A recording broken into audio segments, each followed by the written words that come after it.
Hello, everybody, and welcome back to Far Verona. This is episode number 4, and it feels like it's been about a million years since the last time we got to play. Yeah. By the time we played this, between the last time and the time we played it, it's actually not sci-fi anymore. We're in spaceships. It's the future. It took 1,182 years for us to play again, but I'm so glad that we're all back. Hello, hi everyone. Yay!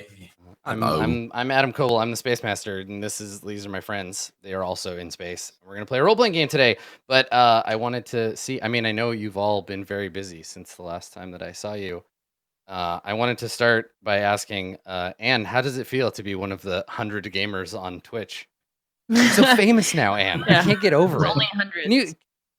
You were on some CNN or something. Please tell me. Tell me about these things.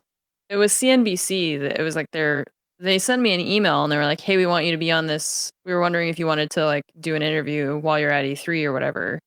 Like we're gonna have a crew there and stuff." And yeah, it was kind of terrifying because it was like CNBC. Like it's like kind of, I mean, for me, it was just like that was such a big deal.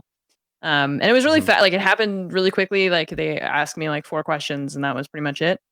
And yeah, it was very surreal to watch it. So was it like I'm on TV? Do you feel like we're gonna get to a point where those kinds of conversations don't feel like, okay, so here's what the internet is, and then second question, here's what video games are.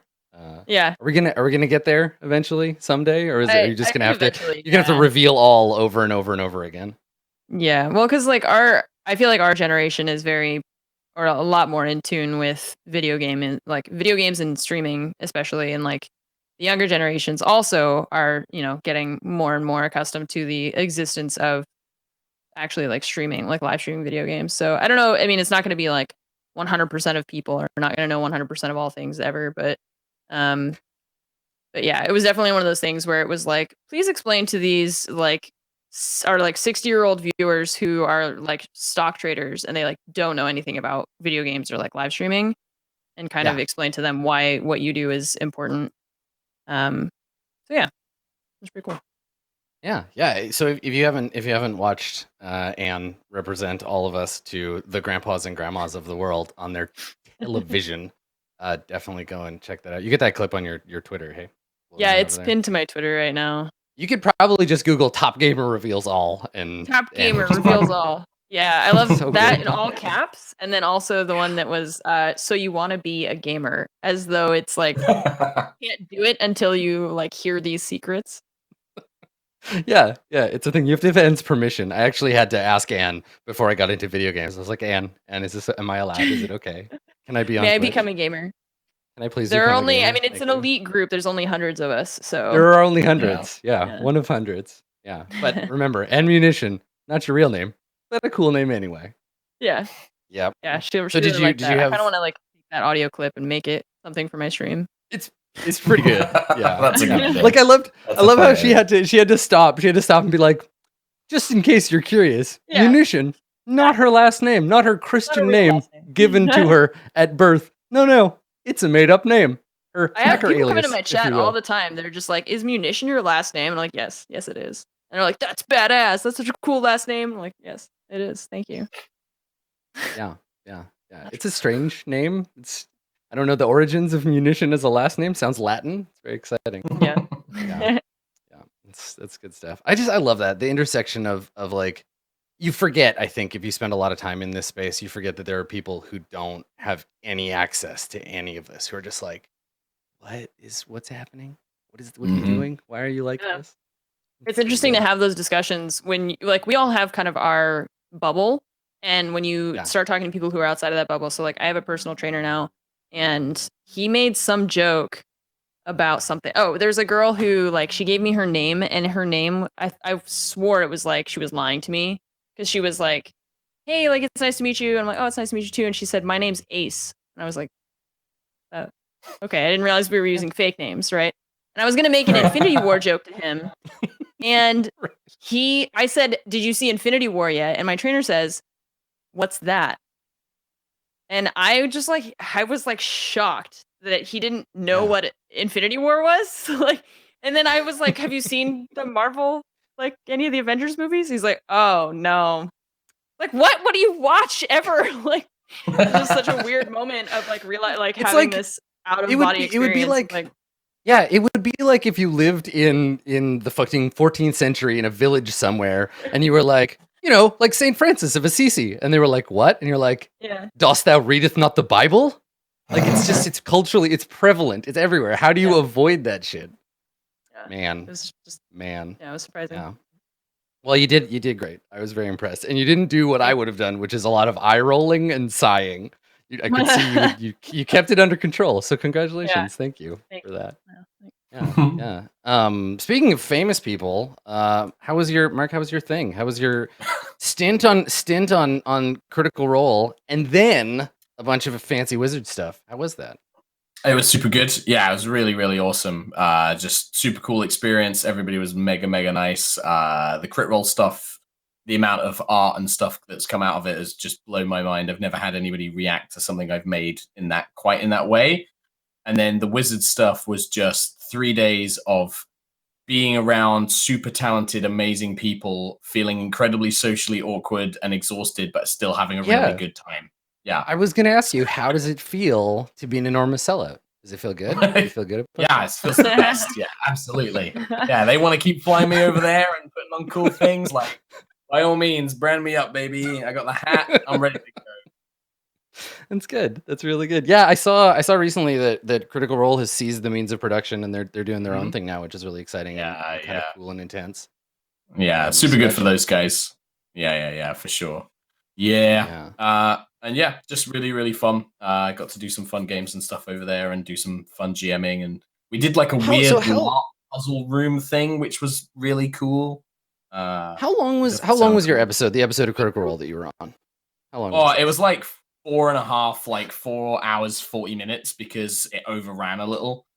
Mainly my fault because obviously being a guest, you're like, I gotta wrap things up, leave. Well, I was gonna ask about that because there's like 18 people on that show, basically, right? Like there's every time I watch it, I'm like, why are there 2 more people? There's 2 more people on this. Okay, I don't recognize any of these people. Why? Yeah. What's happening? It's like a cast of GM. Oh man, how do you? Speaking of Infinity War, how do you get screen time? How do you make that work? I don't know. It just seemed to really work. Like I was saying this when I was they have a lot playing, of practice. Yeah, and I think because they're all really good friends with each other, and I know quite a lot of them quite well. It just kind of, there was like a natural rhythm that we actually found. I just sat down and it felt like a regular game. And I think everybody just kind of, you'd do a bit and then you'd let everybody else do their bits. And then if there was a particularly relevant bit, you'd come back in again and stuff like that. And because I was just basically coming into a regular episode, I really just tried to kind of be hands off and just only jump in when those guys engaged me. So like they'd be like, oh, blah, blah, blah, tell us about this. And then I would do my thing and then pass the ball back. So, but yeah, those guys are super practiced, and I think they just made it super easy. Yeah, I suppose that's true too. Like having guests on the show is not unusual for them, and highlighting that guest and all kind of working towards that is a thing that they would do outside of the game. And yeah, I think because they're all like actors and stuff as well, you get that benefit of them just like knowing to pass stuff over and things like that as well. Nice. And you're angling for your own jam to get restarted up soon, right? Yeah, July 1st, we got the new High Rollers campaign. So that's like been my life since I got back, really, just doing all the prep work for that, doing a bunch of hype videos and doing all that I remember stuff. Back when we were starting talking about Far Verona, we were like, hey, I've got this thing that you could do with me. And I was like, cool, I have this thing we could do together too. And then I emailed or I messaged you a little while ago and Mark was like, don't talk to me. Just campaign. just go, get away. Come back to me come back in September. I don't have the bandwidth for this. Yeah, starting a campaign's a lot of work, especially when it's one that you're going to present to the universe. So kudos for the hard work. Yeah, thanks, man. Yeah, we just want to make sure it starts off well and all that good stuff. Excited to be back, though. Excited to be back. I know, right? Here we are. It's good. Thank you for making time in your busy schedule, famous people. Here on the less famous side of the table with me, Bronzegirl, how you doing? I haven't seen you. I see you in incendiary tweets, and that's about it. What else have you been up to besides inflaming the internet? I went to the San Juan Islands, so nice. I skipped E3, and I was like, no, not gonna fall prey to the grind, and instead, yeah, I went to the San Juan Islands and I ate crab and hiked all weekend. That is a Living part life of large. that's a part of the vicinity of the area of this continent that I am near but have never been to. San Juan's like south of Vancouver Island, right? Yeah. Like south, yeah. Yeah, you can actually see it from Friday Harbor, which is where we were at. And I stayed at one of the oldest hotels in America, and it is the oldest hotel in Washington State. And the likes of my hero, Teddy D. Roosevelt, stayed there at one point, and it's supposed to be Really? haunted. So that was fun. Is it haunted by Teddy Roosevelt? No, not that exciting. Yeah. I was about to give him a 5 on Yelp, but no, haunted by any other ghost, less good. No, I would have probably gone ghost hunting if Teddy was there, but instead it's just some creepy old lime kiln workers, and I don't want any of that bad juju following me home. So, yeah, I went with when we Sage. talk about what I love when we talk about old things in this part of the country, in the Pacific Northwest, especially when we're like, yeah, it's the oldest, whatever. Everyone in Europe, I can hear them like rolling their eyes, like, yes, colonials, because old shit around here is like, well, like 200, 250 years old. Yeah, roughly. That's about how old the hotel is. A little bit. It's not that impressive. 3 mere digits old. I know Europe. We didn't have, Rome or anything, but we're working on it. Yeah, well, that's cool. Chance to get away from things for a little while. Enjoy the brutal pummeling summer heat. Can it be winter again, please? I hate it. I love the sun, but I don't like the tan lines, which I've been acquiring. Ooh, nice. Good gradient. That's just nice. From walking around. That's just, I didn't even attempt it. It's just my melanin coming out on display. So that's nice. I look like a Neapolitan bar. Very nice. Good stuff. Working on that tan. Cool. So, Max, my love. Yeah, what's up? I need you to do something for me before we start the game. I need you to roll a DC 20 Constitution save. You just go ahead and just roll that for me. How are you doing, Max? Are you feeling better? I feel like there's been some chaos in your life of late. A little bit. Been trying to manage it. I decided to stay home from E3 as an intentional thing to like, hey, I'm gonna stream and get work done and get everything done and be responsible and probably gonna be crowded anyways. And then I fell off my deck and fractured my heel. So so this is not the first time in the what three years that I've known you. It's not the first time that you've dramatically injured yourself. Didn't you break your collarbone not that long ago? Yeah, 2 years ago I broke my collarbone and 3 ribs and a minor puncture of the lung. Yeah, little known fact. Max is made predominantly of balsa wood, which is the weirdest thing though, because for the longest time in my life, up till 2 years ago, I didn't break a bone or anything. I still was a very active kid, did all sorts of shit that should have broken bones, in terms of just skating and whatever, snowboarding and all that stuff. But no, it's not until I have a motorized skateboard that I injure myself then, and then now. Yeah, it's stupid. I could tell the reasoning behind it, but we've already, got a lot of time. It's fine. We'll just let you. Everybody knows. If you're watching this on YouTube and you don't even know this, Max was incredibly late. All right, that's what's going on here. The subtext, the elephant in the room, was Max was really late, and we're just kind of busting his nuts about it. Sorry, Anne, please. I thought we. I just want to know. So, chat is saying "fell" in quotation marks. Is there something more to the story that you are not telling us? All right. Real short version of it. Basically, my mind was like, what if the house is on fire? All the exits are, blocked and I need to get off the deck. How feasible is that? And as I was trying to lower myself into a hanging position so that way the fall was less, the spindles that I was, supporting my weight with and lowering myself down gave way and I fell backwards down onto the concrete cement on both heels and my butt. How high is it? About 12 feet. Oh shit. Okay. So when you say deck, in my mind, it was 2 feet or something, really a short step down. It was about 12 feet down, barefoot onto cement. So it was fun. Ouch. Okay. Yeah, I got. I'm really glad that I asked. I love that this was a disaster prep scenario that was like your brain was just like, what if I need to escape a house fire? Listen, And what if all of the if the fire windows that and voice- doors, everything if is it were real. blocked? if it were real, I would have lived. Yeah. Yeah. Eh? Yeah, I mean, He's what, got a 12 point. He's got us there.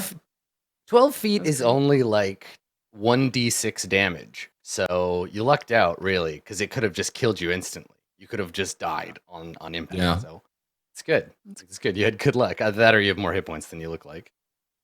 Well, I'm glad that you're okay, buddy. I'm glad that you didn't suffer Yeah. any more than you No have. surgery. The bones are fractured, but they're all together. Think of like an egg that has a crack in it, but it's fine. You know, it's Okay. You gotta have stay off it like and then heal. hundreds. You have like hundreds of bones. You'll be fine. A couple of them. Yeah, there's being more of broken. It's Fine, you got yeah. backup bones. Yeah, You've always Yeah. got you have back. other ones. Replacement bones. Before we get into like recap and talking about characters and actually playing the game, I wanna talk about. So I got something in the mail the other day.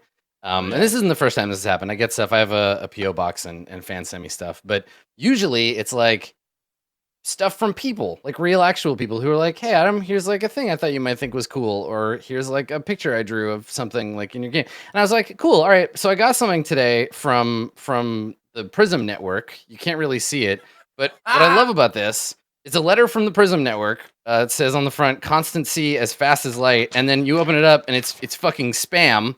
I'm getting in-character junk mail.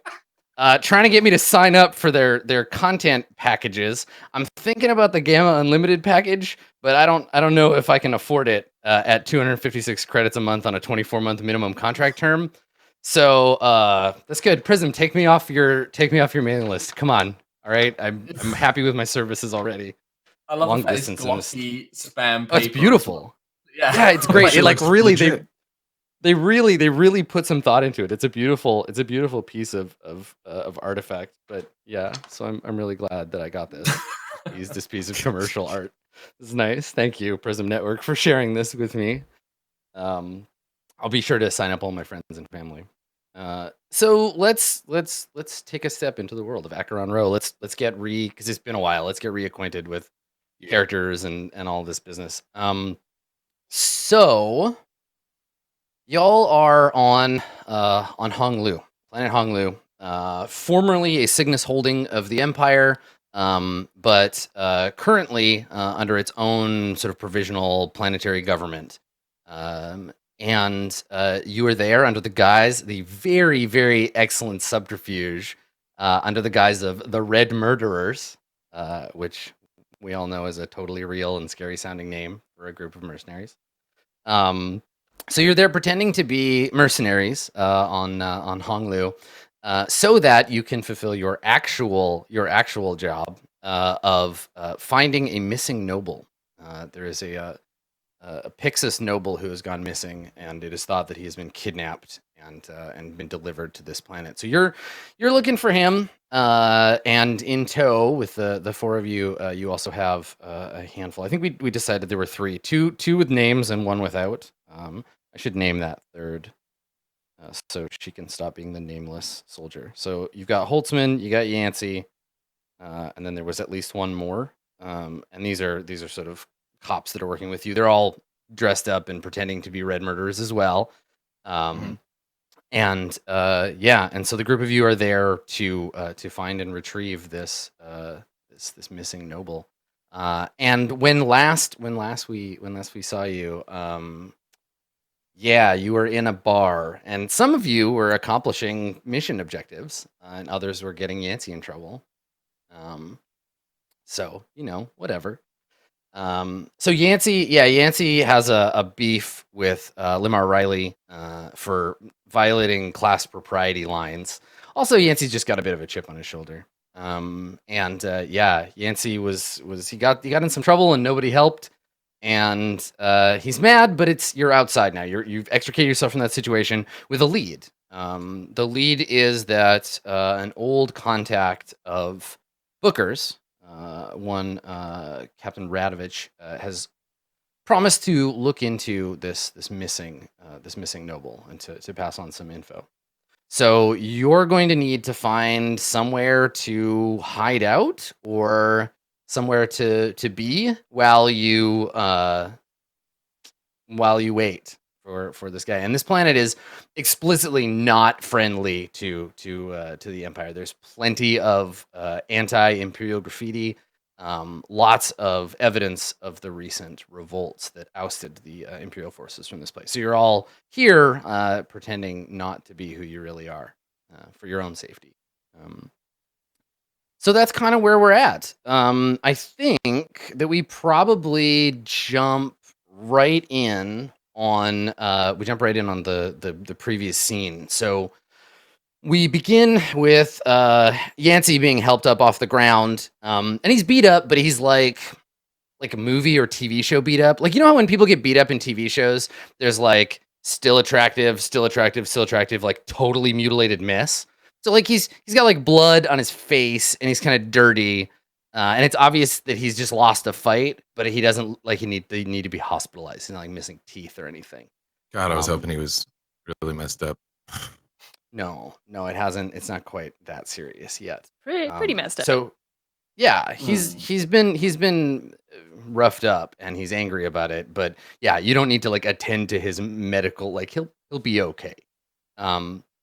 So we see him and Holtzman and some of the other soldiers, and let's get a recap of what everybody's character looks like in that scene. You can describe your character's look for us so that we can kind of be brought back into memory of this thing, and it might help all of us kind of remember who everybody is because it's been a while. So I think let's start with Riley, because we follow the scowl on Yancey's face, right? The camera pans across to see what Yancey's scowling at as Holtzman lifts him up, and he's scowling at Lamar Riley. Riley, what are you looking like? What are you dressed as? And describe your character for me, Bronze. First off, I'm avoiding eye contact. I've got my arms crossed. I'm looking off the other way.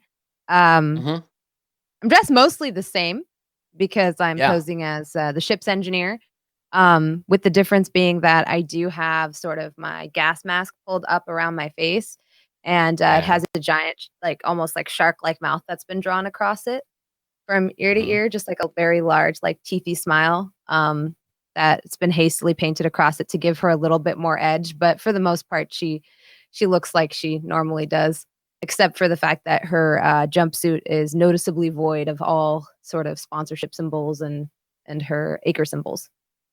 Okay, cool. So the way that Riley is sort of holding herself, is this I'm looking elsewhere because I'm not concerned with the Yancey situation, or is this an uncomfortable looking away? Like what's the body language vibe? It's more of like avoiding confrontation. Like, this is awkward, and I'm pretty sure he's glaring at me, but rather than meeting his gaze and escalating it, I'm doing what you see a wild dog, you don't make eye contact. That type of demeanor. Yeah. Okay. So we pan over then to our emotion detector, Nomi. Nomi, what do you look like, and what's your kind of like, give us the place that you are in this situation? So I'm pretty much the same as I feel like you would expect Nomi to be. Pretty, she's the emotion detector, but she does not portray a lot of emotion. So she's pretty straight faced, but Yancey isn't looking at Nomi, but I'm watching him to kind of like gauge what's going on, like what his motives are now, and like, because he probably, I would imagine, seems like he's kind of like planning his next move, and so I'm like aware of that and like waiting to see like kind of what he's doing. I'm watching him very closely. Okay. And how are you dressed? What does your like pirate outfit look like? Yeah, that's right. Lots of like black and like gold accents that are pretty subtle, but mostly just like dark colors and like kind of like utilitarian clothing, but not like overly baggy. Yeah, the kind of thing that is probably really expensive, but doesn't look it unless you know what to look for. Yeah, Nomi probably is pretty easy to like notice that she's out of place in a situation like this. Like, she's not trying to look out of place, but she's definitely not like a mercenary looking person. Yeah, or is like a mercenary that actually gets paid instead of just like gets covered in dirt and grease and gets told what to do. Fancy mercenary. Yeah, projecting boss vibes. Cool. Yeah. Okay. All right. Jason, are you part of the like help Yancey up off the floor situation, or are you at a bit of a distance from this mess? I think he would be. I think Jason is. You see him kind of hovering, maybe not directly helping because he kind of doesn't want to kick things off, but he's kind of hovering and trying to help the other guys in some other way. And visually, he is, you see, kind of like floppy brown hair. He's pretty tall, well built, but not, not massive. He's just athletically built. And he's got an armored vac suit, which looks worn, but it doesn't have any Imperial markings or anything like that. It looks like a freight, like a pilot's who has seen a bit of action, like maybe like a couple of burn marks and repair jobs kind of done on the vac suit. And he also has like a wrist kind of thing with some sort of deployable shield. So it does look like he can kind of back somebody up in a fight. And yeah, he's just kind of pacing around, just kind of like maybe awkwardly sort of like slapping the other soldiers on the arms or like offering to help or like clearing stuff out of the way, or I don't know. He's not quite sure how to help, but yeah. I think if you get close to Yancey's very much giving off that like, don't touch me, fuck you, I'm fine thing. Even though he's hurt, obviously he's just like, get out of here. I don't need help standing up. Yeah. Cool. And then overseeing the whole operation, we finally kind of pan over to Booker. Booker, what's how exasperated does Booker look right now? Or are you like already ready to move on? I think he's a little bit past exasperation. For anybody that doesn't know Booker too, since it's been a while since we've done this. Yeah. He's like in his mid to late 40s, 5'11", somewhat muscular build, and he's green eyes, dirty blonde hair with a faded like hair military cut, with 3 slits on the right side of his face.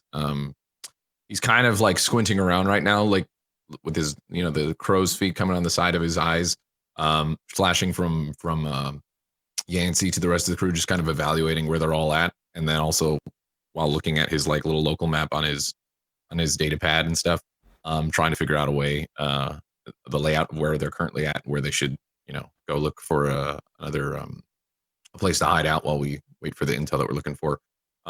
He's dressed in kind of typical mercenary gear. We do have grenades across on a little belt because we made a point to bring that.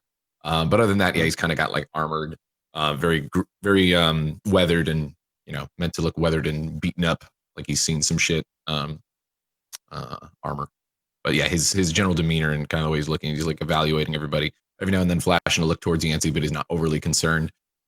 Actually, when he looks at Yancey, one time he kind of cracks a little bit of a smile to himself, like just remembering the pummeling that he got. But yeah, other than that, he's kind of just assessing where the rest of his group is at. Okay. Yancey's very concerned with his own stuff, so he doesn't notice that look on your face. But yeah, you have displayed on your pad an image of like a map overlay of Honglu City, which is an enormous city. It's basically the only place that's settleable on Honglu, and you're relatively low in the city's sort of infrastructure, so you all do have to wear the breathing masks, but the atmosphere isn't corrosive on this level. It's not like it's like slowly eating away at your clothes. If you go much lower, you'll get there. But yeah, I mean, I don't know how much any of your characters know about this planet beyond kind of the base, like, Imperial encyclopedia entry for it. Most Imperial data on Honglu is pretty out of date now because obviously the government was ousted from it. So yeah, being out in public does run you the risk of someone recognizing you or picking you out of the crowd, and Yancey's certainly not being like quiet. What's the plan? What do you want to do? Yeah, unless it's like blatantly obvious that there's for lack of a better word, inn nearby. Booker's looking for that. You look across and there's a jolly tavern with yellow light glowing from the windows. You can hear an accordion playing inside. No, like I mean, there's like capsule hotels and there's like seedy places that you could find. But yeah, there isn't anything that right away just is like, oh, this is a great place. I could totally go here. Okay, then Booker would take the rest of the group and he addresses the group as like, Well, that was fun. At least some of the time spent in there was productive for some of us. And he like shoots a look over to Riley, Jason, and Yancey. We need to lay low for a while, not attract any more attention to us than already has been. Walk up the street and see what we can find.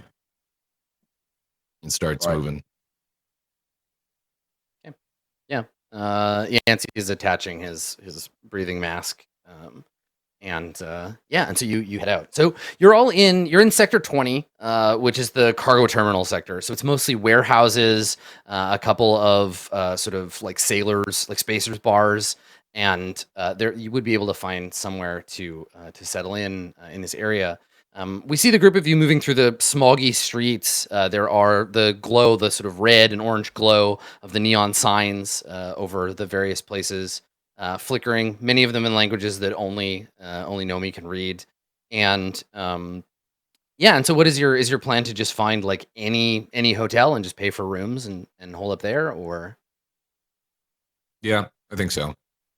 Because we don't know exactly how long it's going to take, and rather than being out in public in his mind, the more we can just be out of sight and wait for intel rather than just being amongst the public and potentially risk the chance of being exposed, whether by Yancey's dumbass or anyone else just slipping up. Okay. All right. Yeah. So I mean, it doesn't take long. Nomi, you spot a place relatively nearby that just like declares in bright glowing letters like beds for rent. And then you notice that it's clear that again the rest of the group can't really like wayfind because they can't read the sign. Yeah. Okay. So I just pointed out to like when at the hotel or whatever, is it a hotel? Yeah. I mean, hotel. It's a place. Yeah. It's a place where you can pay to sleep, or whatever. Right. I guess. Okay. Man, I can't remember. It's been so long. What do I call Booker? Is it a commander? Officer, was it? What were we calling? Oh yeah, officer. Officer Graves. Officer's the generic title that you can use without worrying about offending anybody else that's part of the unit. Yeah, so you can call him Officer Greaves. Okay. I would not call him Officer Greaves though. What would you call you? No, because of our current area where we're at. Oh, that's true. Oh, right. I remember totally Booker forgot about saying that. We're explicitly undercover. not to call him officer. We walk into the gangster bar, and I'm like, "All right, fellow officers, I'm going to go and get a drink." That's a good point. I sure do love the Empire today. Yeah, boy, the law is the best. Boy, oh boy. Oh gosh. Okay. So I just point out the hotel, for lack of a better word, and I turn to Booker and I just say, if we're looking for a place to stay tonight, just indicate the. Oh, that place. Yeah, that'll work fine. Let's go. He flashes a look back to Yancey to see if he's like mobile and not drawing anymore. Yeah, he's He fine. doesn't really care, but yeah, he's just making sure he's not going back too far. He's dragging his injured pride along with him. Yeah. But yeah, you head over that way.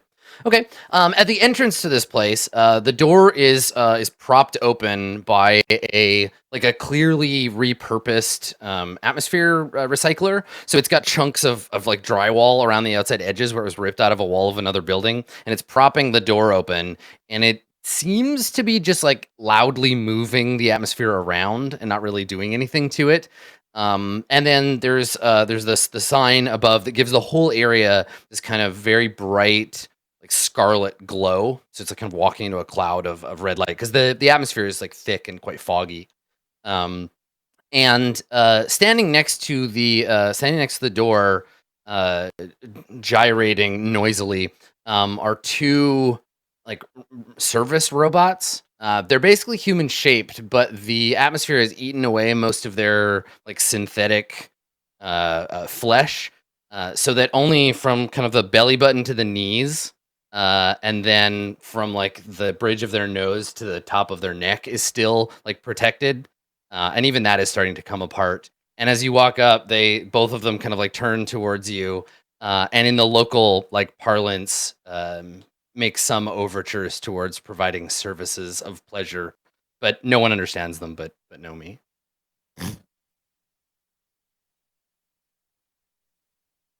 and then you Is go there like in. a front desk or something? Yeah. So you pass by them and you enter into the lobby. It's small. It's a little sort of antechamber, and the back is a slightly curved elevator door that likely leads up to the floors that actually contain those things. And then there is a dirty sort of terminal. There's no person that works here. There's just a terminal where you can like slot a cred stick. Oh, okay. Yeah. Do I And have everything in the here is thing? starting to disintegrate. There's a sign on one wall of like one of the pipes has ruptured under the wall because there's a big greasy looking stain sort of dripping down. The paint is all peeling. The plastic is starting to degrade. The door is open, so it's muggy and corrosive in here. But the terminal still has its greenish glow. It turns on as you walk up. Great. I turn around and I look at Booker and I just say, so how many rooms do we need? Does anyone want to bunk up with me? He said, like, kind of joking. He just waves it off. It's like, Get one for every single one of us. hands So, like a credit. Do we know if the rooms have like, are they like, is it like a single room or doubles or whatever? Yeah, I We mean, I get think one you for can each you can person? kind of arrange yourselves. You can arrange yourselves as you like. Okay. All right. And we've got, so it's the 4 of us and then 3 soldiers. Yeah. Let's just cement that right now. Yeah. Okay. Booker's figuring it's probably not that expensive, so whatever. Just Okay. Yeah. unless it is expensive. Yeah, I don't know. So what we're gonna do is unlike sort of your usual role playing game campaign where I'm like, you have 15 pieces of silver and must spend them whatever. Yeah. You just need to make an expense report. So you just keep track of how much you spend. That's kind of and then later- what I was figuring. Yeah, since we're on mission, Yeah. they're Okay. probably not going to be like, you stayed at what hotel? Yeah. So You're like, get one for I each would of us. And I'm like, I'm the one at That's the the terminal. space You accountant, by guys the way. put your That's on the stick in ship. there. Again, Booker, with these expenses. yeah. Alright. So go ahead I told and you, no minibar. oh yeah, like I know we the premise of this game was like space adventure and shit, but like the next 6 episodes are going to be expense reports. So buckle up. Yeah, I mean, okay, it'll cost 10 credits a day for each person for like a short-term like room rental. Okay. So, that. So how long, however long you want to book. There's not a lot. There's a lot of like vacancy here, obviously, and you're given options when you sort of start punching in the information. It pops up a like hourly or daily rate. This is not a long time staying hotel, but you can book daily if you want to. Okay. So yeah, okay, all right, cool. So everybody you have this nameless hotel to stay in Sector 20, and do you have anything else that you want to do, or you want to go to your room and just like hang out? Like you're in a holding pattern now.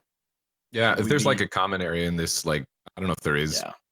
It kind of sounded like it was just like beds and that's it. But if there's like an area to like hang out, Booker's there right now just kind of processing stuff, looking at his data pad and stuff, keeping up on like whatever news is happening in the area.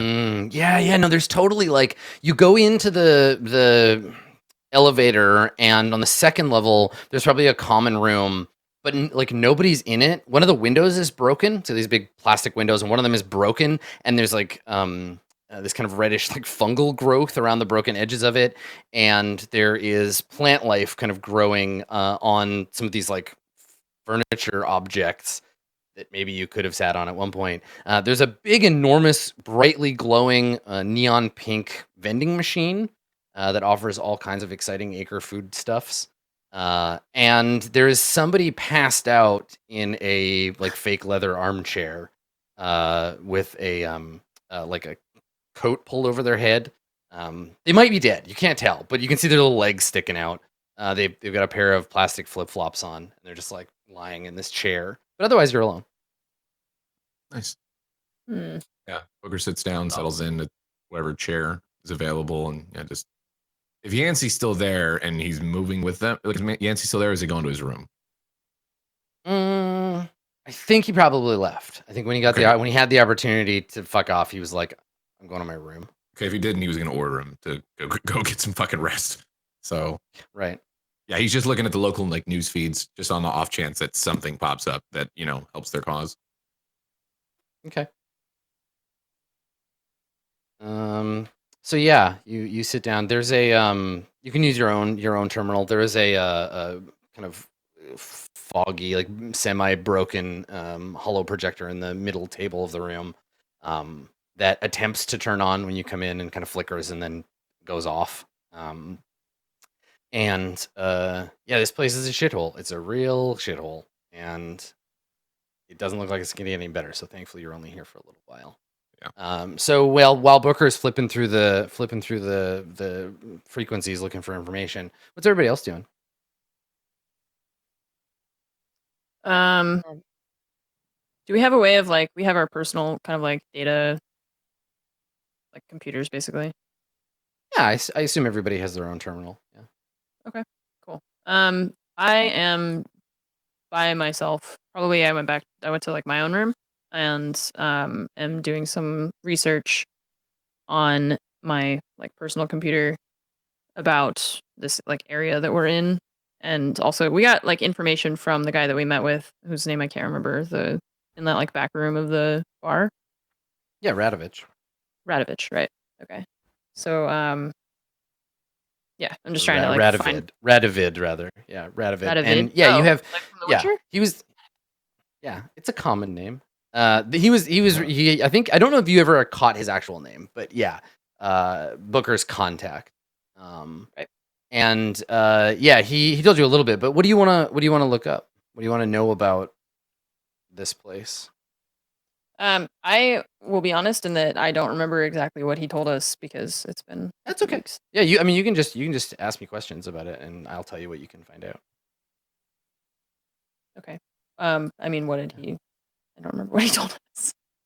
I mean, he told you that like this. He basically just told you that this is a dangerous place, and for people like Booker and you by extension, and that it was undergoing sort of its independence period.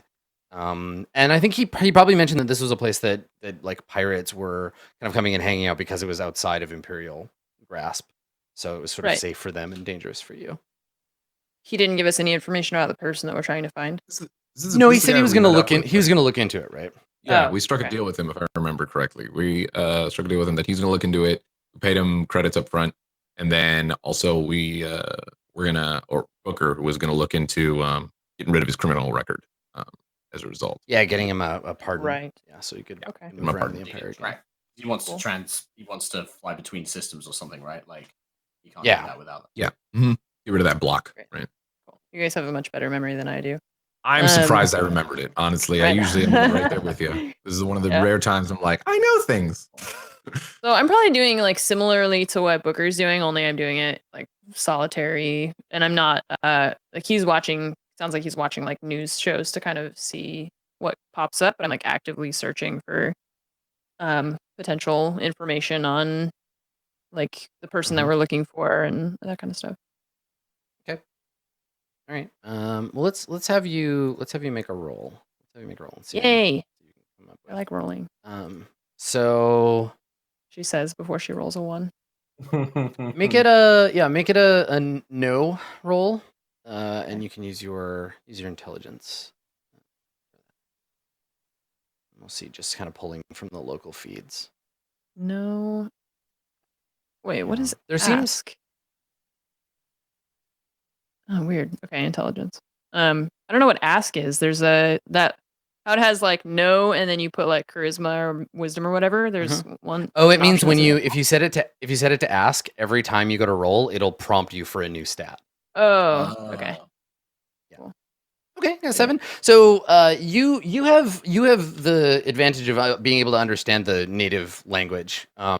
It's likely a Cantonese derivative, though it originated in Cantonese like 1,000 years ago, so it's deviated considerably. You can still see the influence of its original settlers all over it, but you can pick out the variation of it and understand kind of what's going on.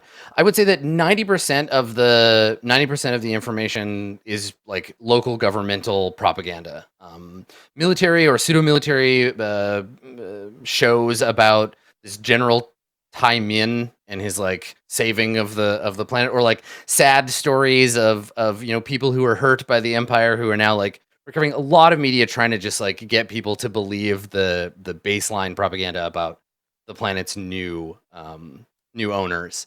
There is a Prism feed, an external Prism feed that comes in that's about like galactic news. But it seems to be pretty heavily edited. So like a Prism broadcast will start and then it'll just cut out and then it'll start up again. You can see the hands of an inelegant propaganda engine all over this media feed. What are you looking for particularly? Like you're not necessarily going to get like, where is this guy, or like what's Right. but you can ask me more general stuff about the planet and its kind of general state. Yeah, so we don't have any kind of actual like leads. They gave us a ransom note and then we didn't know who was behind that. And we Yeah. just like pretty much all we know is the person that we're trying to find and that's it. So Yeah. So maybe to recap before that, so to recap, what you know is there was a House Vela matriarch whose daughter, her daughter's fiance, was kidnapped. She got an initial communication that was like, "We have your son-in-law." That her resources tracked to Honglu, which is where you are, and that's why you're here. You're here to find this woman's future son-in-law. His name is Pixis Erickson Mohammed. He's a Pixis seeker, and the woman in question is like the mom was Amira Vela Pajari Mirabel. So you have that information, but those are all like noble names. Mhm. Yeah. Okay. So besides the one guy that we already talked to, from what I looked up, would I know of anywhere that we could potentially go to try to get more information that's like someone who's like a finder of things? Yeah, maybe. Where would you go to look for this? So this is more like your own personal stuff. You could I mean, you could just roll. This is what we did with Booker last time. You can roll connect and be like, "Yo, I know somebody," and you can tell me like, "I need somebody like this," and then we can flesh them out if you want. Okay. Like this could be like another Serpens or a psychic or somebody. I'll ask you a bunch of questions about who this person is, but you tell me kind of their function, what you need them to be like, and then we'll get you to make the roll. Okay. Yeah, I think it would be cool if there was like another like potentially a Serpens person that I have met in the past, who is now here and has, I don't know if there's any kind of like psychic abilities that help them, because like I don't have the ability to find people with my current like psychic abilities. Mm-hmm.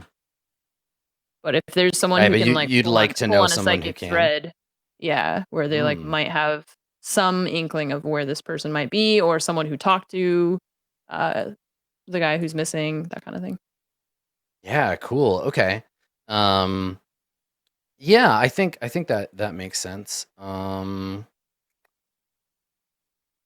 Let's say that this person is a Serpens nominator. So their job is to find people.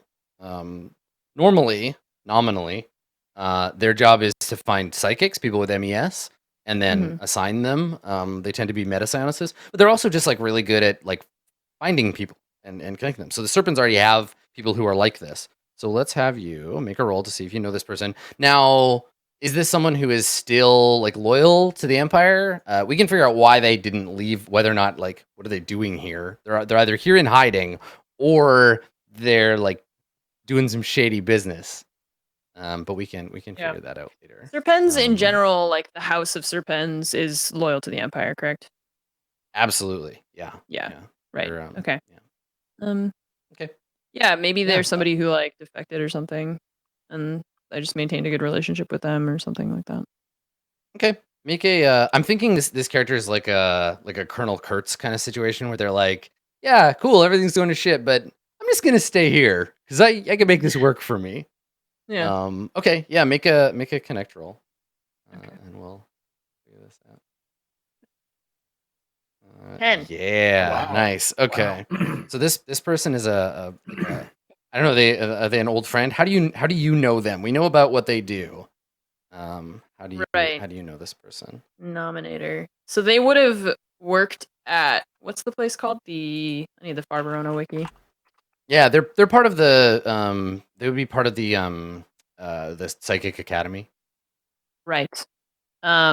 So my dad works at the Psychic Academy. Trying to find the page. Okay, I've got a name for this person now. His name is Nominator Barnes. Nominator Serpens Barnes Adderjan. So Adderjan is his name. Adder what? Barnes is his last name. Adderjan. Adderjan. Yeah, or Adrian, depending on how Hungarian you want to be.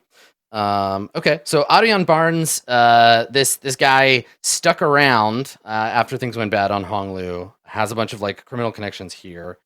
And you know him through your dad. So is he older? It's like, yeah, he wouldn't be like my age. Like we weren't like friends from childhood, but probably closer to my dad's age, where I met him because I would like spend time at the academy because my dad was working there. So how close are you to this person? Is he like, would he be like Uncle Adrian to you, or is it a little more distant than that? Like just someone, friend of a friend kind of thing? Yeah, like you knew friendly, my father, but not like an uncle figure. Okay, so he probably won't be too happy to see you because he might assume you're coming to like throw him out. But yeah, okay. But you rolled a 10, so he's potentially gonna be like friendly, and he does have this. So you remember that this guy is here on Honglu, and that you could potentially reach out to him. Okay. Yeah. Cool. Do I know how to reach out to him? Yes. Yeah. Connect allows you to do that. So you do have another lead with this guy. Okay. Okay. So while Nomi is reaching out to the psychic network, Jason, Riley, what are the two of you up to? You want to go, Justin? Yeah, of course. So Riley has taken out like a really thin, like plastic sheet from her supplies, and she's like spread it out almost like a tarp because she's not sleeping in this place. She knows what kind of things happen here. And she's like taken out some of her bots. She's gonna go ahead and like have her peeping Tom like in the hallway just to make sure that nothing happens. No trouble follows them back from the bar. And she's going to take out some of her toys to play with. But she's also going to go to the lobby and grab an energy drink or something like that from the Acre vending machine because she's not, she's just going to pull an all-nighter. She's not sleeping here. It's disgusting. It's too gross to even sleep in. Yeah. Like Riley's okay with dirt and grease, but not bodily fluids. So, yeah, this place is gross for sure. Okay, cool. Yeah. So I guess you stay in or you come down into the room, the big room where Booker is. Jason, where are you at? Have you gone to your room, or are you still kind of with everybody else? So, where are Ramirez and Holtzman, the other soldiers with us? Have they gone to their rooms, or are they hanging out in the common room? Or I think if they've been dismissed, they will have returned to their room. I'd probably go and try and talk to Holtzman, I think. Okay. Sure. Yeah. So Holtzman, you just go to like a room. Where Yeah, I go one to of the room rooms. that Holtzman's in. You've got a block of rooms on either side of a dingy hallway. Dingy hallway. Yeah. And so you walk up to the door where where he's at. Give it a few knocks. Okay. Yeah. You hear it. It hisses as it starts to open. Then it gets jammed. Gives off like a awkward whirring sound, and then you have to pull it the rest of the way. Inside you see Holtzman, and Holtzman is just standing in the middle of the room, just like staring at the cot. And it's like it's plastic sealed, so it's got like it's like vacuum packed basically. But you can see that he's staring at a bug about like yay big, a couple of inches long, and the bug is dead, but it's vacuum sealed in the bed, and so he's just like staring at it. That's right. Oi, Holtzman. Oi. He looks over at you, and he looks a little pale. What are you doing? And he points. And he's like, "Ooh. What? I don't even. It's a bug. I don't even know where to begin. This place is disgusting." Yeah, I'm not sleeping here either. You got a second? Just like without looking at you, he hasn't made eye contact even once. He's just staring at this giant dead bug. Just nods slowly. I'll step in, pull the door closed, and he just like now that he's out of the grim circle of the room's influence, he like shivers. He's like, ugh. Are there chairs, or are they just as gross looking? Is it just? You're standing out in the hallway. The hallway has a spongy. The floor has like a spongy quality to it. And so the door hisses halfway shut, jams, and then grinds the other half of the way shut. And he just looks at you. And he's like, so we got to talk about what happened in the bar. What are we gonna do about Yance? I mean, listen, he's an asshole, but he's a connected asshole. Yeah, I know. And I don't know if anything is to be done about him. Listen, Riley needs to know her place. Listen, you can't talk to him like that. The thing is, the problem is on this planet, that doesn't matter, right? Like, we're trying to, she's trying to do the thing that we're doing here, the M word. I don't know. Like, I'm not saying you're wrong, but at the same time, we didn't help him, and you know that he's going to be pissed at us. I mean, I know, look, you didn't help him, I didn't help him, Ramirez didn't help him. We knew that he got himself into that shit. But at the same time, if he fucks it up again, it's going to be on us. He's going to come down on us, or Booker's going to come down on us, or someone's going to come down on us. So we've got to try and fix it. I don't know. We've got to talk to him or something. And he's going to be pissed at me, but maybe you and Ramirez, I don't know. Just figured we need to talk about it. You just want us to like give him a pep talk? Like, hey, everything's gonna be great. I don't know, man. I just know it's gonna get worse. Maybe I should talk to him. I don't know. But just like, look, right. Holtzman laughs when you say that. And he's like, because you're doing such a good job with me now. All right. At least I'm trying to do something. At least I'm not staring at a bug in my bed. Your bed doesn't have bugs? We're switching rooms. You can stay here. I'm not sleeping in any bed. I'm not sleeping anywhere in this place. This is gross. Just, I don't know. Keep it in mind or something. Like I said, if it happens again, we didn't help him. It might come down on us as well. Like you said, he's a connected arsehole. So we need to talk to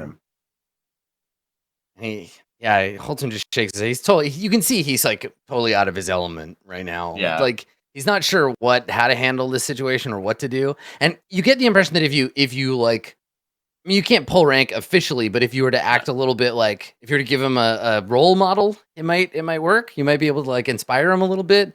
He's just kind of like, I don't like this place, and I don't like that this, this pleb that we're carrying around with us is acting up, and I don't know how to handle this. What am I gonna do? Yeah, I don't know if Jason would try and pep him up. He's Yeah. just as much out of place as well. So I think it just awkwardly leave the conversation and probably Yeah, good talk, buddy. Yeah, it's just Gonna gonna go. pat, and then like he doesn't know what to do either. So he's just looking for people that he can at least try and talk to about it. Okay, all right.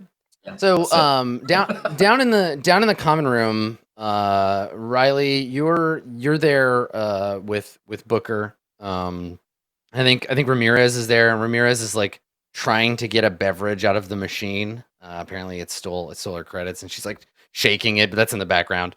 Booker, you have the same media feed that Nomi had, but since you don't understand the language, it's like watching hotel room TV in a country you've never been to. Yeah. Just a lot of obvious militaristic propaganda aimed at someone who speaks a language you don't speak. You do manage to find the heavily edited Prism channel, but it's pretty much just commercials and then redacted news. Nice. So it's not really giving you information. However, as you were watching it, in the display, there is a notification that you have a transmission, a recorded transmission that is being sent. Basically, your inbox like pings. Yeah, and Booker notices, and unless it's immediately marked as like priority or something like that, or like something that Booker would know code wise to only for his eyes. I don't think it's not. Yeah, it's not eyes only, but it is definitely from the ship. Sure. Yep. Opens it up. Yeah. Okay. All right. So it's audio. It's an audio file only, and it's coming from the office of the captain, but not actually from the captain. Like it's a comms officer just dictating. But the audio comes up, and the voice on the other end says,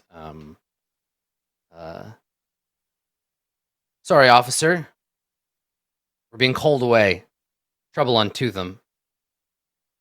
We'll be back in a few days. You're on your own until then." And that's it. End transmission. Booker hears that and he's just like,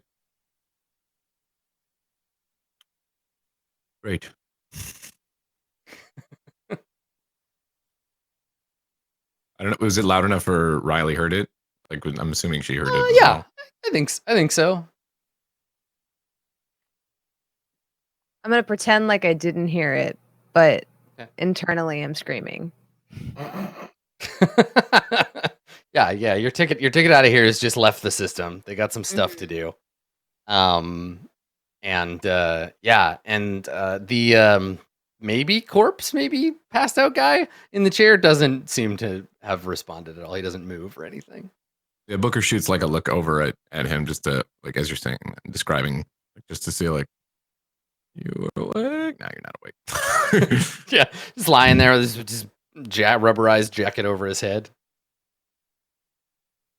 Riley, good news. We get to stay here a little longer on our field trip.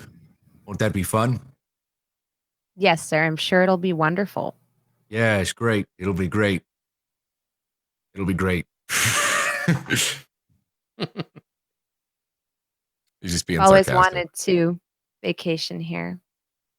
Oh, me too. It's one Me of too. my bucket Very list nice. destinations. A lot of nice plants and other things that grow here. Looking at like the fungus. Yeah.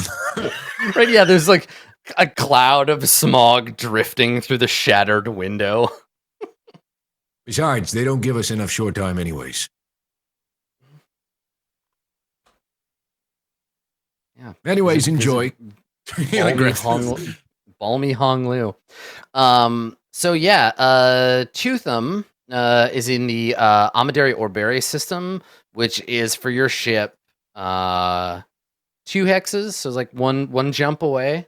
So yeah, like there and back, if they're only there for like a day, You're looking at like about a week, but it depends on how long the Prudence is called away.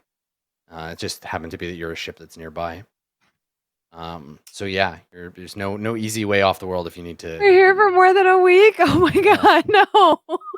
I mean, unless you can find another ship.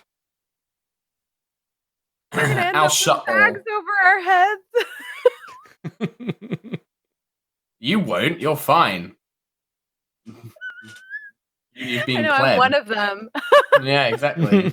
You can turn us in. Riley's just like, revolution.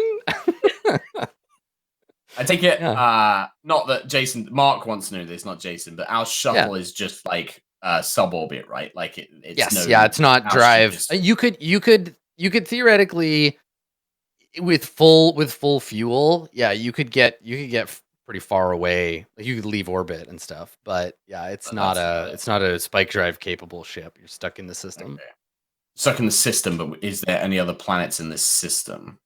Or is it just Honglu? There are, I think. There is a let's see, there's a research base, but Honglu is the only occupiable planet. There's like some gas giants and stuff, but yeah, no. And now you could like question as Jason, can Yeah. he sleep in our shuttle if he doesn't want to sleep here? I mean, not really, like not comfortably. It's like sleeping in a small car. So you Okay. could, but not for very long. Certainly not comfortably. Okay. Cool. I'm not switching rooms with Holtzman. He can don't want try, the but free bug? I'm bigger than him, so In response to the news, I guess Booker gets up and is like, Well, I'd tell the others. Good news. Be right back. like goes upstairs or goes wherever. I don't know if there is an upstairs, but Yeah, I mean it's like dozens of stories in this building, but the hotel is only a like a sub block of the larger hotel. So this elevator will get you to various places. But yeah, you can head to where your friends are. Jason, wherever Jason is. Okay, sure. So the two of you run into each other in the hall, I guess, because Jason, you were on your way back to the main room. Oh, hello. Yeah, hi. We got some great news. We get to spend a little longer on this rock. You're sure fucking shitting me. Everyone's gonna just love, myself included. Do we? Okay. The situation happened apparently on Tootham. Sent the ship away. They'll be back in a couple of days. Which, to be honest, we didn't know if we were going to be here that long anyways, so maybe it doesn't even matter. Who knows? No. I take it no word from your man. How long do you reckon we have to wait? I honestly don't know. He usually works pretty quick, but depending on what resources and tools he has at his disposal, he'll come through. We'll just have to lay low and wait for such a time to happen. How are you enjoying the accommodations? So this, Nomi, you can hear this conversation because it's going on outside your room, and as you can imagine, the soundproofing's not great. All right, I'm listening. Okay. Well, I don't suppose we've got nothing else, right? We don't know anybody else. We don't. Maybe we can look into who the major players are on the planet. Maybe they're worth looking into. I don't know. We could. The way I saw it right now is, and the way I see it right now is, the more we lay low, the less chance we have of what happened in the bar happening again. Yeah. We're fortunate that motherfucker didn't go off even worse. Yeah. I mean, fine officer. He like says it quietly so people don't, Yeah. Yeah. I suppose you're right. Yep. You know, you know what you're talking about. I don't like standing around doing nothing, but I guess that's all we can do for now. All right. Thanks, Booker. Oh. Figured I'd let you know. Don't let Holtzman switch rooms, by the way. He's scared of some sort of bug. I don't know. He's moaning about it. Bug? Yeah, I don't know. Like The hell does he have to worry about a bug for? Does he know what would? I'll go tell him. I just before they step out the way. Before they leave, actually, I like pull the door open. Okay. Like not trying to scare them, but I like opened the door too fast. It was a little bit Yeah, alarming. it's probably just like a. It scares Jason a little bit. Ugh. Yeah. I didn't mean to eavesdrop, but the walls are very thin. It's possible that I have a solution. Oh, really now? What do you got? I managed to find an old friend of mine. He's here on Honglu, but I'm not sure he'll be happy to see us. What kind of friend? Like one like Booker spoke to? Yes, an old friend, an old family friend. And you think he can help us with what we're doing, right? Then seems pretty reasonable. Yes, he is a Serpens nominator. His job is finding people, and since we are searching for someone, I assume that he will be able to help us, hopefully. But I must admit that he is not a fan of the Empire, and that is why he's here. So if he sees us coming, he might run. I mean, look at us. Yeah, we don't look great. like the Empire. Why Might would we recognize run? you. He will surely recognize me. And he knows of my loyalty to the Empire. Well, maybe you've had a change of heart. Maybe now you're a ruthless mercenary, part of the Red Murderers. Eh? I do love jokes. Well, do you think it's worth it? You know, this person obviously more than we do, and the chances of success, it's going to draw more undue attention to us. Maybe it's not worth it, but if we play it Could we tactful, maybe it'll be worth. Could we leave perhaps the other fellows here? Just Do you think it handle is this. safe to leave them to their own devices? I mean, given the evidence, no. But I also, yeah, I don't know. Seems like what Booker says makes sense. The less attention we can draw, the better. Can the other men control Yancey?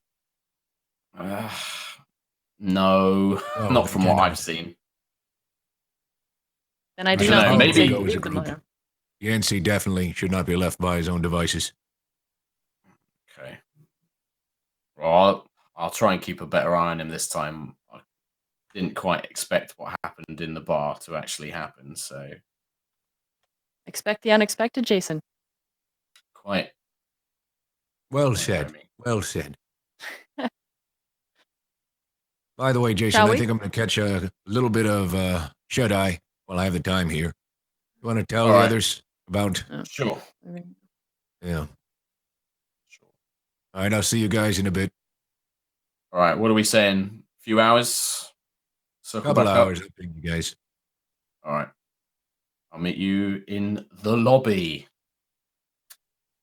And I'll trundle off Make to sure- knock on some doors. Make sure my breakfast is drawn as well. Just probably flip the bird back like as I'm walking down the corridor. Yeah, Booker just chuckles. Yep. Okay, so some time passes, right? You, Booker, you said you're gonna take a little power nap. Just a little nap, yeah, a little power nap. Okay. Nomi and Jason, what are you doing while Booker is napping? Are you just gonna like prepare, or just like hang out, rest yourselves? Yeah, Jason will let the others know. So he'll go tell Holtzman, Ramirez, and Yancey, and I guess he try and find Riley because he doesn't know that Riley knows about us having to stick around, and the idea that we're going to potentially move out and look into another contact. Okay, so yeah, Riley, they let you know that, right? Jason comes and finds you and tells you, what are you gonna do with it? You've got about like, I don't know, an hour and a bit while old man Greaves takes his pre-judicial nap. Y'all need to sleep, all right? It's been a long day. Listen, An old man Grandpa needs his rest. Justice just needs to rest his old eyes there. Leave Not me actually. alone. What are his you- enemies. Gotta sleep. But what are you? Yeah, Riley. What are you gonna do? What are you doing during this time? Do you have something that you're working on? Well, first off, I'm gonna intervene with Ramirez, who I'm sure at this point is probably still struggling with the machine, and I really need to get my energy drink. So Yeah, I'm Ramirez has gonna been trying to get this fizzy cheese beverage out of the machine for like 20 minutes. And she's just like staring at it. And you can see her thinking about whether using her gun on the machine would make it better or worse, or just make her feel better. So she's just staring at it like, I'm gonna just gonna slide by her and be like, "Do you mind if I take a look?" She looks at you and she's like, I don't even want the fucking drink anymore. I just need to win against this machine. She's like stares at it angrily, but please. Just gonna lightly put a hand on her shoulder and be like, "You can't let them win. They win when you start to hate them. You have to be smarter than them." she scowls and she's just like, get me my. It's like turns away, like I can't handle this. Do it. Just do the thing. Do whatever you got to do. I'm gonna attempt to. I'm gonna do the good old fashioned trick before I attempt anything like more complex, where you just like, we've all done it, where you give it like a nice strong like tap, like strategically, like right where. Oh, you're gonna. Yeah.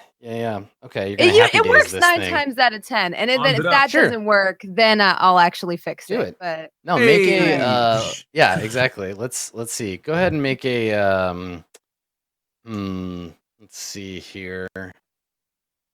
Let's have you make a fix roll with strength. Make a fix roll with strength. Okay. How is there fizzy cheese on the Verona wiki already? How is this a thing? Gosh. Listen, it's a long-standing, delicious carbonated fromage beverage. Okay, so here's the thing. When you attempt to Fonzie this thing, do you hit it too hard and break it, or do you just like fail to be like hit it in the right place and kind of embarrass yourself? Well, I'm not a very strong character, so so mostly it's the other one. It wouldn't make sense. So in the battle, between your fists and this vending machine, you have lost. The vending machine stands stoic against time. And I think when you bang on it, there is an automated voice that comes out of the machine, and you can't understand what it's saying, but it's definitely warning you not to do that again, right? Like there's a admonishing like anthropomorphized ear of corn hologram that appears, like don't do that, and then it disappears. This juncture, I'm just like, oh, it's on. And I look over at Ramirez and I'm like, did that bitch really just whack her finger at me? And I pull out my data slab, because now we're doing this the good old fashioned way, and everyone's getting free fizzy cheese after the time I'm done with this. Okay. All right. This corn cob lady needs to mind her own goddamn business. Excellent. Okay. All right. So what does that look like? Are you gonna like do you crack open the casing and hack the thing's software, or? Oh yeah, software. Okay. All right. I'm gonna crack it open like almost as though I'm doing like maintenance to like refill the machine. Okay. So Ramirez is doing that awkward thing where someone else is doing all the work and she can't help or do anything. So she's like pacing back and forth and is like, should you be doing that? I think, and like watches you take out your pocket knife and like cut the do not cut sticker and like pry the machine open. Yeah. And she's just like, oh God, well, this seems like a bad call. But yeah, go ahead and make a program roll with intelligence. Aha, that is my specialty.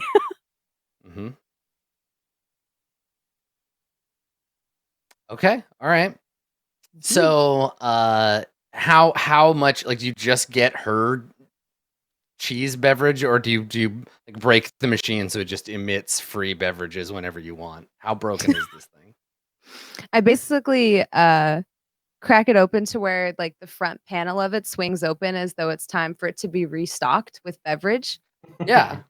Sure. So I'm gonna just let that, like, I'm gonna have like, crack it to where like the front panel slides away so it can be restocked, and I'm just gonna motion to Ramirez and say, "Behold, the bounties of fizzy cheese."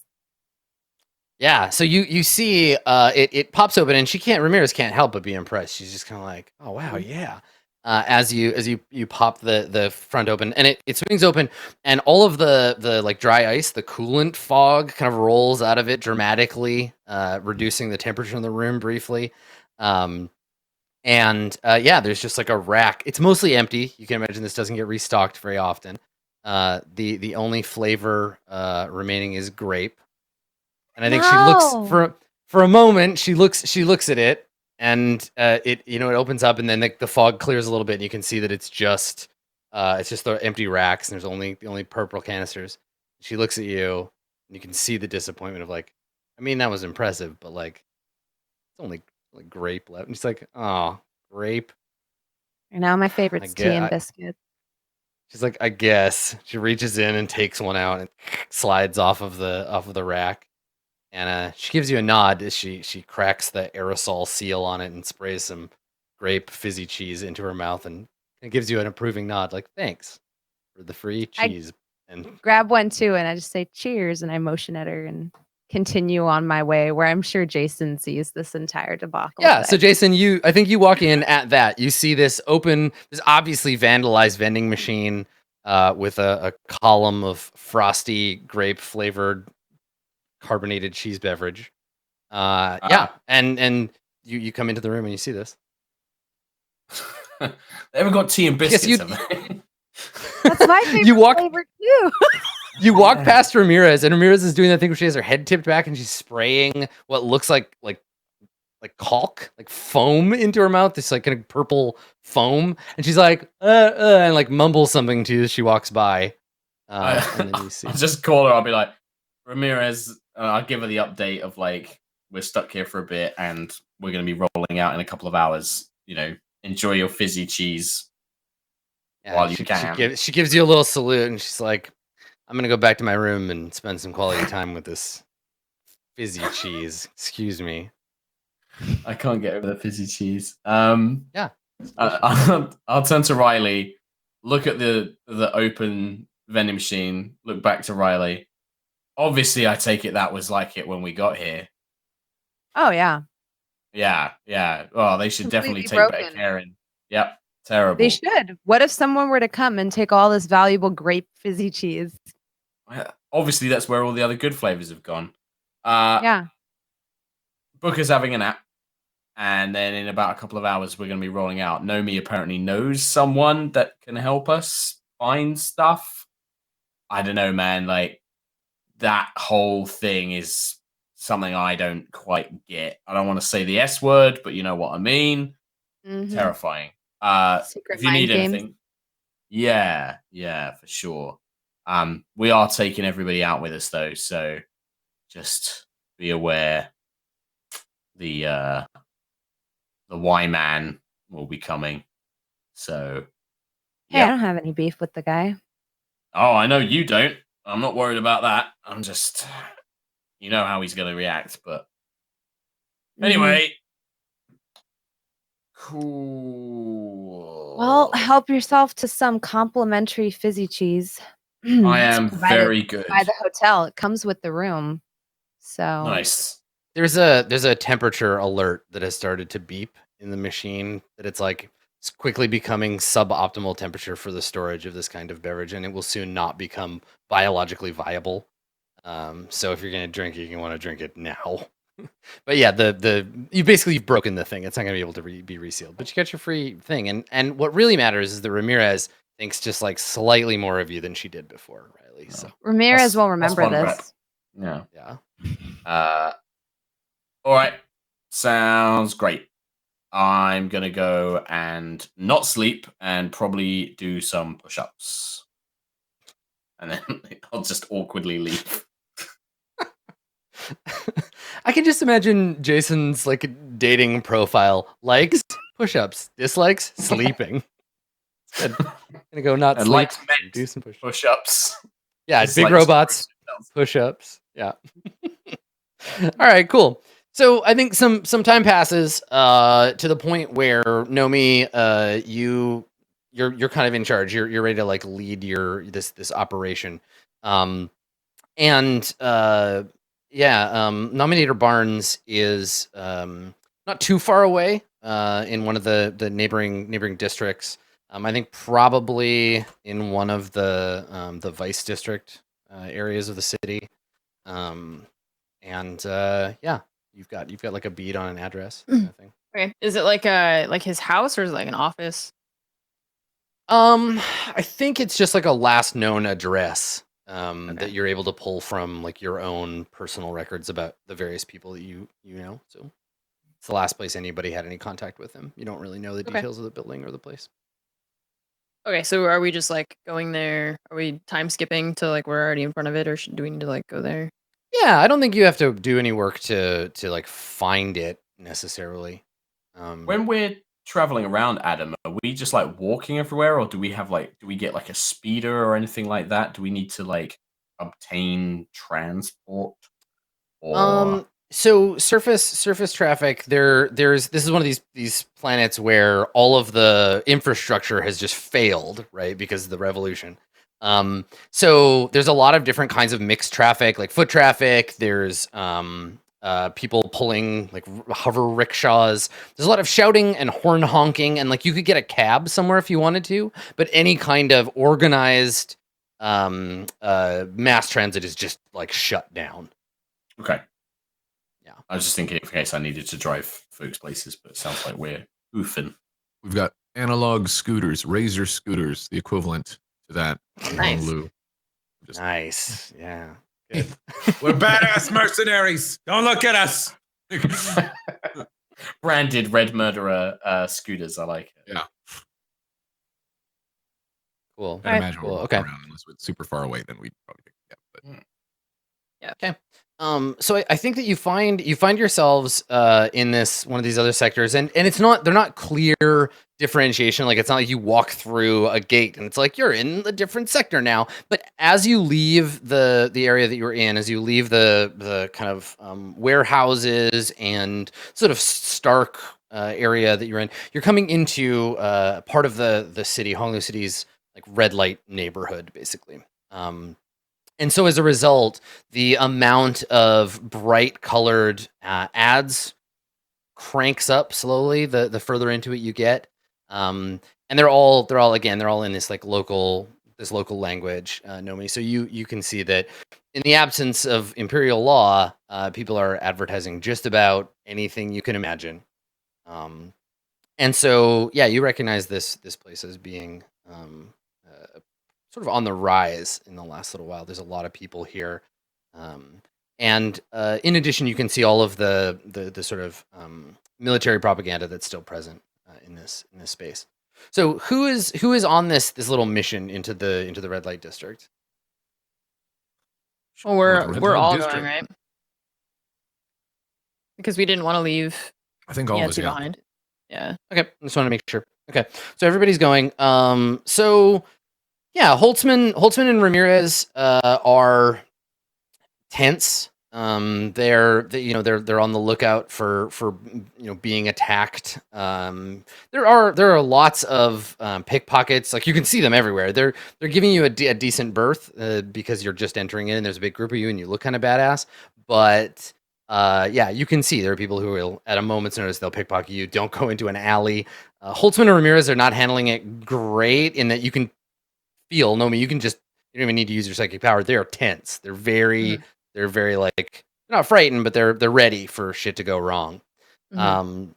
Yancey is a little harder to read. He's just like looking around pointedly at the signs, kind of taking it in. You can see the neon glow in his eyes and reflecting off his breathing mask. But he seems to be a little harder to read. And yeah, you're basically just in this like very crowded area. Lots of loud music and ads coming from the various places. And you, Nomi, you lead everybody to this address that you have in the district. And from the outside, the building appears to be like a law office. It has a character you're pretty sure means like legal authority. And this is the place. It's like a little building sandwiched between like a gambling parlor, a big like hollow pachinko joint, and a host club There's this little building in between these two that just says law office above it. Okay. So I like kind of walk up to the entrance and I turn around and look at the group and more to Booker than to like anyone else, I say, perhaps it's best for me to speak to him alone. I don't want to frighten him. He's like, go ahead. Okay, cool. Don't you think you should take at least one person with you, just for safety? Yeah. Are you sure you're going to be all right? I'm quite sure that I could take care of myself in this instance. He's an old family friend, and I'm sure that he would not mean me any harm. Okay. If you are uncomfortable with it, perhaps one or two people could accompany me, but I just don't want to approach him with an entire group such as this. And I like kind of motion. I'll tell you what, Nomi, it's your call. You know how they might judge? Yeah. You know this guy, we don't. Okay, so I kind of like look at the group as though I'm like appraising them of like what this guy would think if he saw me with this other person like walking in. For basketball right now. Yeah. Drafting. Yeah. Okay. And then so I look back at the door over my shoulder and then I kind of look back at the group and I say, perhaps Jason wouldn't mind accompanying me. Sure.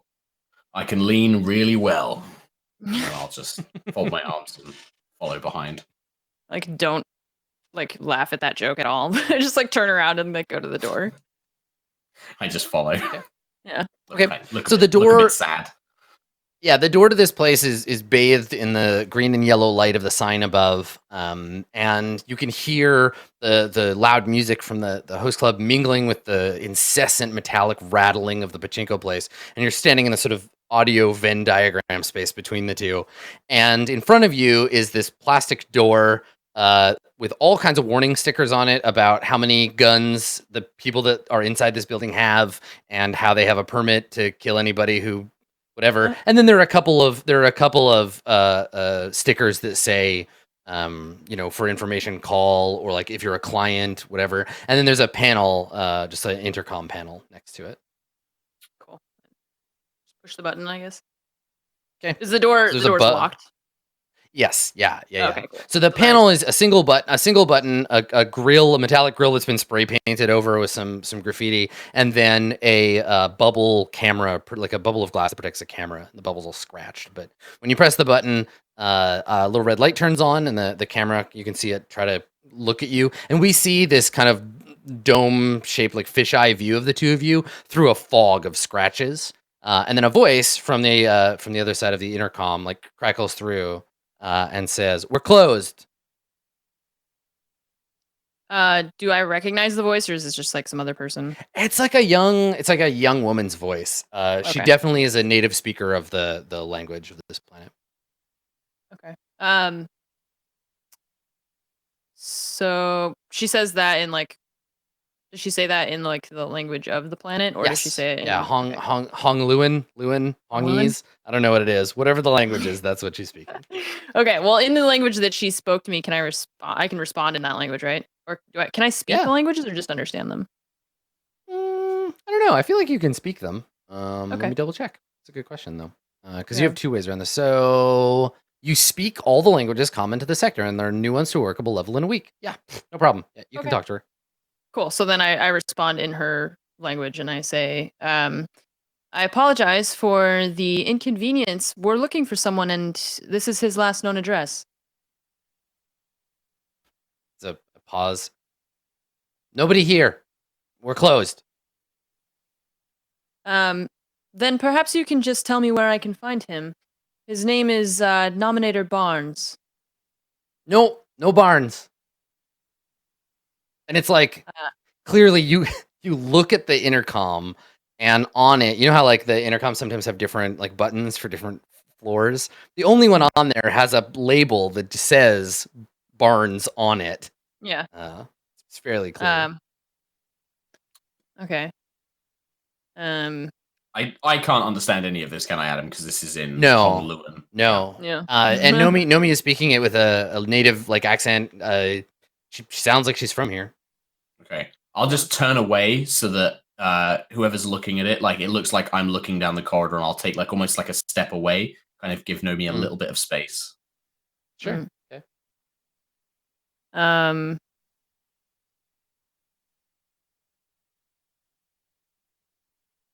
So I like look at the camera and I just say, "Are you sure? There's a sticker right here," and I like kind of point by like next to the camera where it says Barnes. It has his name. So there's just like a pause, and then no, old tenant, he left. That's okay. Can you tell me where he went? No, I don't know. She's lying. All of this is a lie. Yeah. I mean, anybody. I'm just.